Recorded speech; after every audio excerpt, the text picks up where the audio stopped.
सुद्धा व्हिडिओ केलेला आहे, त्या पीएसआयने व्हिडिओ केलेला आहे, त्या पीएसआयने व्हिडिओ केलेला आहे।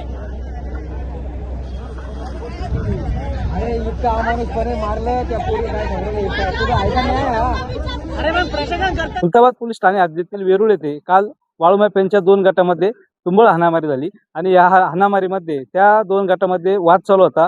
हे गल्लीमध्ये राहणाऱ्या एका शिक्षकाने घरात ऐकले, त्यामुळे त्या शिक्षक सदर हा गल्लीत आला आणि त्या 2 गटात जे वाळूमाप्यांचे भांडणं चालू होते त्यांना विचारणा केली। याचा राग घेऊन त्या वाळूमाप्यांनी अक्षरशः त्या शिक्षकालाच मारहाण केली। त्या मारहाणीमध्ये त्या शिक्षकाचा मृत्यू झाला। त्यानंतर त्यांना छत्रपती संभाजीनगर येथील घाटी रुग्णालयामध्ये पुढील उपचारासाठी नेले होते। त्या ठिकाणी डॉक्टरांनी तपासून मयत घोषित केले आणि या वाळूमाप्यांच्या भांडणामध्ये जो मृत्यू झालेला आहे ते एक शिक्षक असून त्यांचे नाव सुरेश बोरसे आहे। त्या ठिकाणी उपस्थित जे नागरिक होते त्यांनी आज सांगितले की या ठिकाणी ज्यावेळेस 2 गटामध्ये मारामारी चालू होत्या त्यामध्ये एक वैजापूर पोलीस स्टेशनचा एक पोलीस उपनिरीक्षक दर्जाचा पोलीस उपनिरीक्षक अधिकारी आणि एक कॉन्स्टेबल त्या ठिकाणी उपस्थित होता आणि त्या ठिकाणी एक खाजगी गाडी ज्यावर पोलीस असे लिहिलेले होते। मग या ठिकाणी जर वाळूमाप्यांचे भांडण चालू होते तर त्या पोलीस अधिकाऱ्यांचे त्या ठिकाणी काय काम होते असाही प्रश्न सध्या नातेवाईकांमधून विचारला जाते। याही पुढे जाऊन आता त्या संबंधित मृत्यू झालेल्या व्यक्तीचा पोस्टमार्टम झालेला आहे आणि वेरूळ येथे त्यांचा मृतदेह आणण्यात आला आहे आणि वेरूळ येथील मुख्य रस्त्यावर ते मृतदेह ठेवून त्या ठिकाणी रास्ता रोको करण्यात येत आहे। आता प्रश्न मूळ उपस्थित असं होतोय की बाबासाहेबांनी ज्या संविधानावर कायदा चालतोय त्या कायद्याचा धाक वाळूमाफ्यांना राहिला नाही काय असा प्रश्न सध्या उपस्थित होत आहे।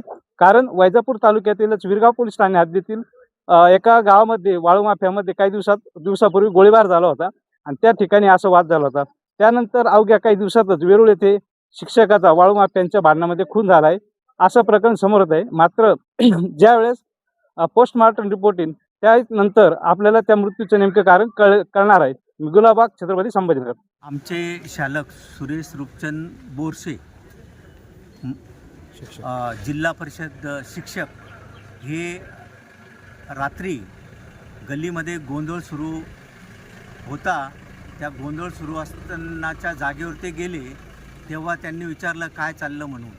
तर संबंधित जे काही लोक होते अज्ञात इसम संबंधित तर त्यांनी काय झाले म्हणून लगेच आमच्या शालकावर त्यांनी प्राणघातक हल्ला केला, लाथाबुक्क्यांनी मारहाण केली आणि त्या प्रत्यक्षदर्शनी त्या ठिकाणी एक काळी कार्पिओ आणि एक पांढरी गाडी असे जवळपास 12 ते 13 लोकांनी त्यांच्यावर हल्ला केला आणि त्या जीवघेण्या हल्ल्यामध्ये त्यांचा मृत्यू झाला।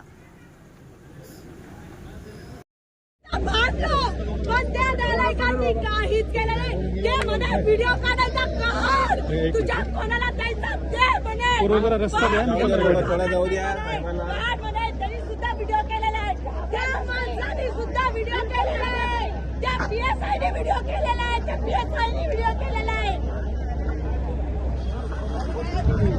अरे इतका अमानुषपणे मारलं त्या पोरी काय सांगितलं तुझं ऐका नाही। अरे मग प्रशासन करतं काय? 2 घंटे झाले ना, उत्तर राहिलं का? पावर कशासाठी आहे? कोणत्या पार्टीत सपोर्ट झाला? बिहार होते बिहार।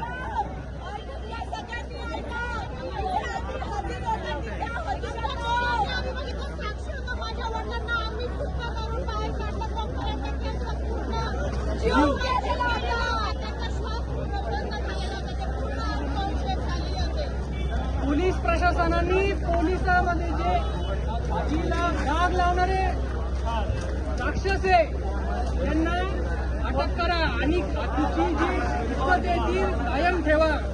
आगीला डाग लावणारे सुद्धा व्हिडिओ केलेला आहे, त्या पीएसआयने व्हिडिओ केलेला आहे, त्या पीएसआयने व्हिडिओ केलेला आहे।